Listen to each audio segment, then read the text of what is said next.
Alam mo malalaman mo lang talaga ang halaga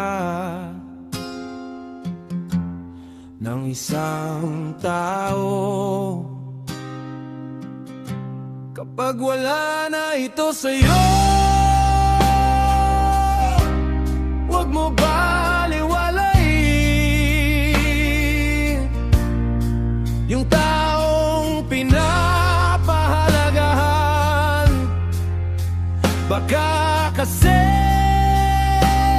dumating yung panahon na kailanganin mo siya, pero sinukuan ka niya.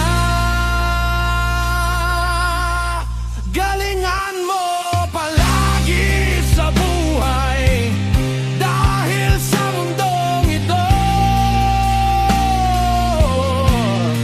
hindi lahat matutulungan ka, hindi lahat ng malapit gagabay sa'yo, hindi lahat kadikit sasamahan ka.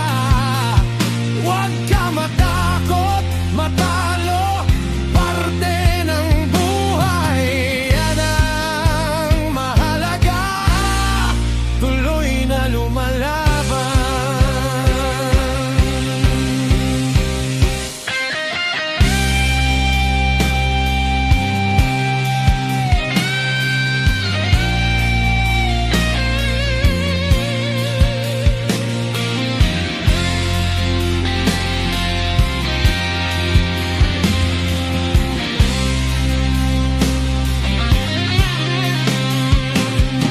Tulungan mo rin sarili mo, hindi lang para sa'yo, kundi sa mga taong nang mabahal at umaasa sa'yo. Tandaan mo, kapag pagod magpahinga, kapag di na kaya umiyak, tapos laban ulit, ganyan talagang buhay. Tatagan mo lagi sa hamon ng buhay. Lakasan mo loob mo, matuto ka lumaban na mag-isa, hanggang sa meron ng mapatunayan.